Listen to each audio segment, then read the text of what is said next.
ইসলাম একটি পরিপূর্ণ জীবন বিধান। একজন মুসলিম হিসেবে কেউ যখন আমাদেরকে ধর্ম সম্পর্কে জিজ্ঞেস করে, আমরা উত্তর দেই, আমার ধর্ম ইসলাম। কিন্তু ইসলাম আসলে কি, সেটা কি কখনো ভেবে দেখেছি?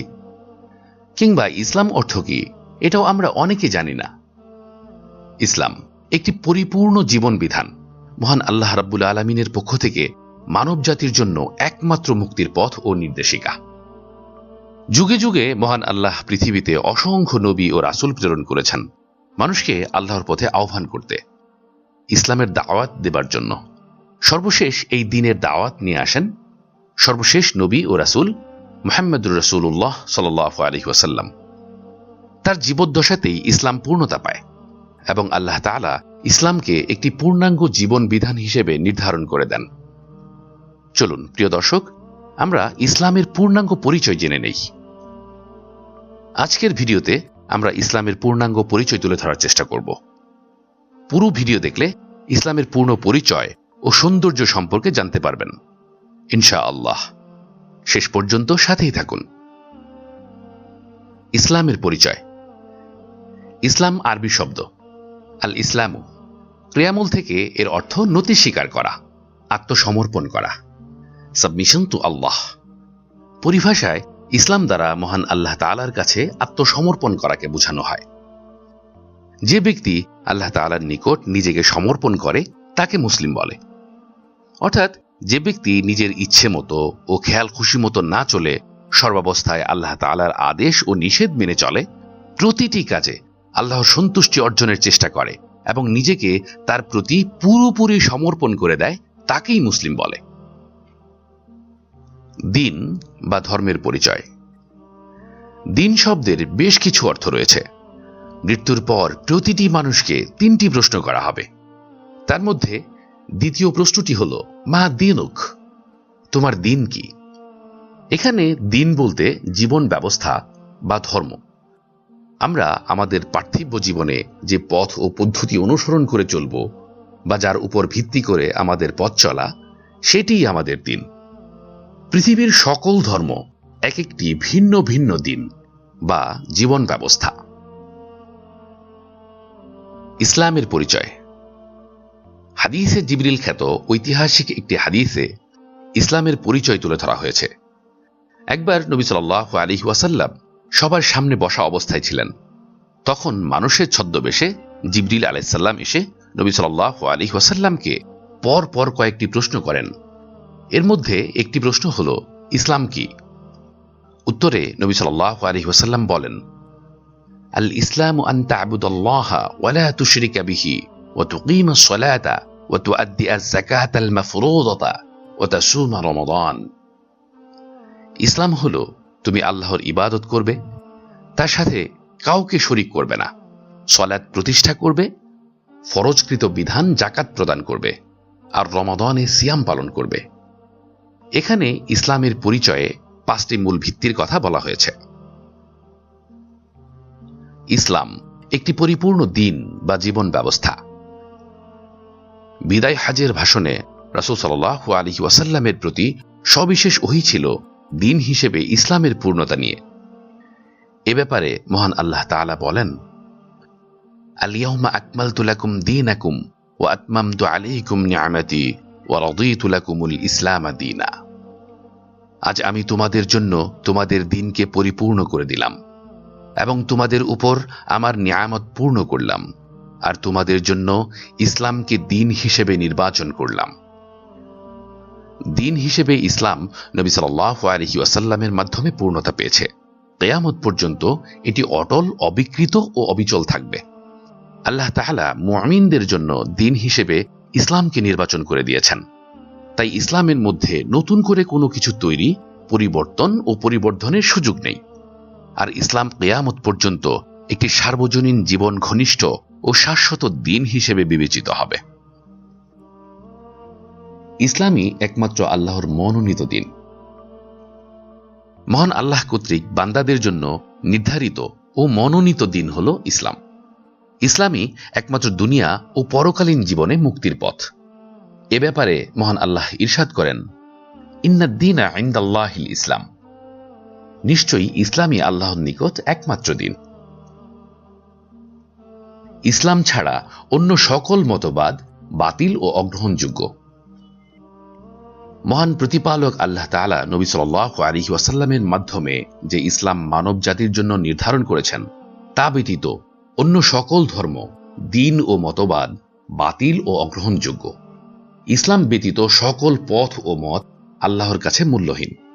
কোনো ব্যক্তির যত ভালো কর্মই হোক না কেন তা আর গ্রহণযোগ্য হবে না, আর আখিরাতে সে ক্ষতিগ্রস্ত হবে। এ ব্যাপারে মহান আল্লাহ তাআলা বলেন, ومن يبتغي غير الإسلام دينا فلن يقبل منه وهو في الآخرة من الخاسرين। আর কেউ ইসলাম ব্যতীত অন্য কোনো দিন গ্রহণ করতে চাইলে তা কখনো তার নিকট থেকে গ্রহণ করা হবে না, এবং সে হবে আখিরাতে ক্ষতিগ্রস্তদের অন্তর্ভুক্ত। ইসলাম অর্থ আত্মসমর্পণ করা। যে ব্যক্তি ইসলাম তথা আত্মসমর্পণ করেছে তাকে মুসলিম বলা হবে। মুসলিম ব্যক্তি সর্বাবস্থায় আল্লাহর কাছে নিজেকে আত্মসমর্পণ করে চলবে। যুগে যুগে নবী ও রাসূলগণ এই সার্বজনীন দিন ইসলামের দাওয়াহ প্রচার করেছেন। পবিত্র কোরআনে নূহ আলাইহিস সালামের ব্যাপারে ইরশাদ হচ্ছে, তিনি বলেন, ওয়া উমিরতু আন আকুনা মিনাল মুসলিমিন। আর আমাকে আদেশ করা হয়েছে আমি যেন মুসলিমদের অন্তর্ভুক্ত হই। মহান আল্লাহ ইব্রাহিম আলাইহিস সালামকে ইসলামের ব্যাপারে আদেশ করেছেন, আসলিম ক্বালা আসলামতু লিরাব্বিল আলামিন। আপনি আত্মসমর্পণ করুন। তিনি বলেছিলেন, আমি বিশ্বজাহানের প্রতিপালকের কাছে আত্মসমর্পণ করলাম। মহান আল্লাহর আদেশ।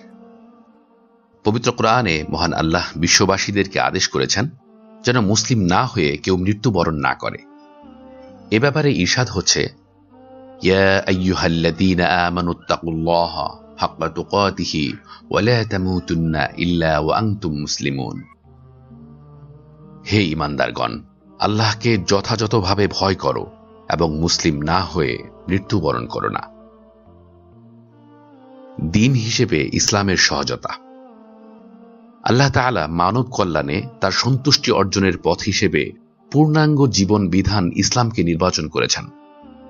পৃথিবীর সকল ধর্মের উপরে একমাত্র নিখাদ, সংশয়মুক্ত ও শাশ্বত ঐশী জীবন বিধান হল ইসলাম। ফলে ইসলামের কাছে পৃথিবীর সকল মানব সৃষ্ট ধর্ম পরাজিত।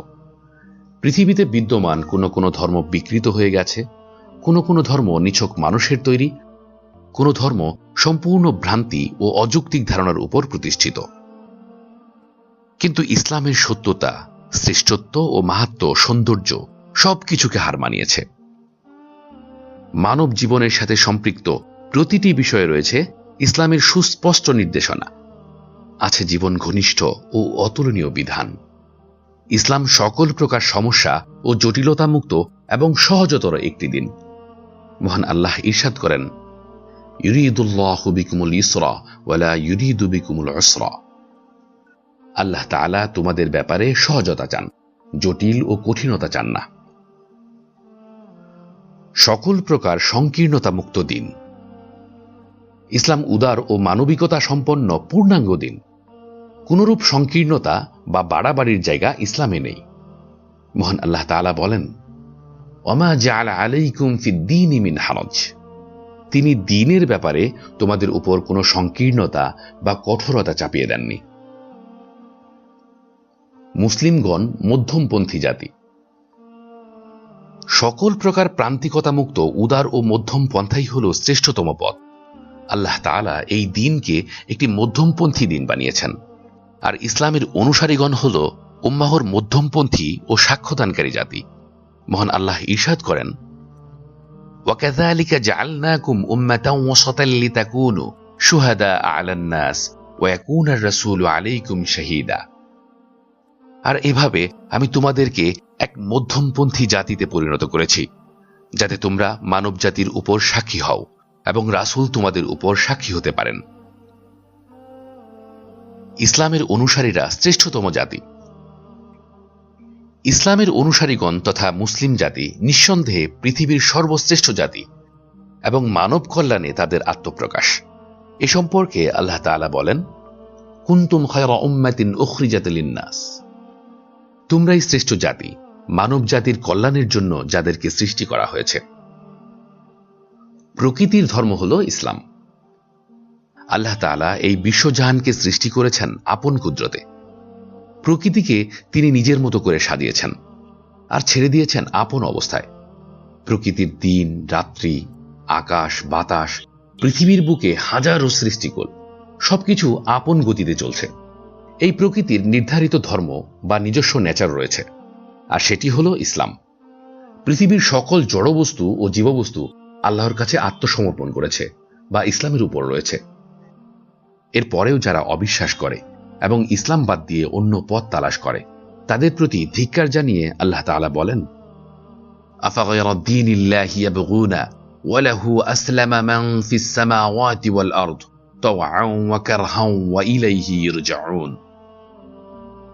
তারা কি আল্লাহর দ্বীনের পরিবর্তে অন্য দ্বীন তালাশ করছে, অথচ আসমান ও জমিনে যা কিছু রয়েছে স্বেচ্ছায় হোক বা অনিচ্ছায় হোক তারই অনুগত এবং তার নিকটেই ফিরে যাবে। প্রতিটি নবজাতক শিশুই প্রকৃতির ধর্ম ইসলামের উপর জন্মগ্রহণ করে। ইসলাম প্রকৃতির ধর্ম, তাই প্রতিটি নবজাতক শিশুই ফিতরাত বা প্রকৃতির ধর্ম অর্থাৎ স্বভাবগতভাবেই ইসলামের উপর জন্মগ্রহণ করে। পরে তাদের পিতামাতা ও পারিপার্শ্বিকতার কারণে ভিন্ন ধর্ম ও মতে দীক্ষিত হয়, কিন্তু আদতে প্রত্যেকের যাত্রা শুরু হয় ইসলামের উপর। রাসূল সাল্লাল্লাহু আলাইহি ওয়াসাল্লাম বলেন, প্রত্যেক নবজাতক শিশু ফিতরাত তথা ইসলামের উপর জন্মগ্রহণ করে, অতঃপর তার পিতা ইয়াহুদি, খ্রিস্টান অথবা অগ্নি উপাসকে পরিণত করে। এই হাদিসের ব্যাখ্যাকারীগণ লিখেছেন, এ থেকে প্রমাণিত হয় যে কোনো শিশুকে যদি জন্মের পর কোনো বদ্ধঘরে বা জঙ্গলে রেখে আসা হয়, তবুও সে প্রাপ্ত বয়সে উপনীত হলে তার রবকে ঠিকই চিনতে পারবে। আধুনিক বিজ্ঞানের স্বীকৃতি। University of Oxford's centre for anthropology and mind এর সিনিয়র গবেষক ডক্টর জাস্টিন বেলট এর নেতৃত্বে পরিচালিত 10 বছরের গবেষণা শেষে বলা হয়, শিশুদের কাছে কোনো কিছু কারণহীন বা অর্থহীন নয়। তাদেরকে এমনিতে রেখে দিলেও তারা বুঝে নিবে যে পৃথিবী এর ডিজাইনগুলো কারণ সর্বস্ব এবং কোনো বিজ্ঞ সত্তা এসব কারণের পেছনে আছেন। তিনি বলেন, যদি কয়েকটি শিশুকে মরুভূমিতে রেখে দেওয়া হয়, আমি মনে করি তারা গডকে বিশ্বাস করবে। আল্লাহ তাআলা আমাদের সবাইকে দ্বীনের সঠিক বুঝ দান করুন, ইসলামের পরিচয় ও মূল্য অনুধাবনের সুযোগ দিন ও আমাদেরকে দ্বীনের জন্য কবুল করুন।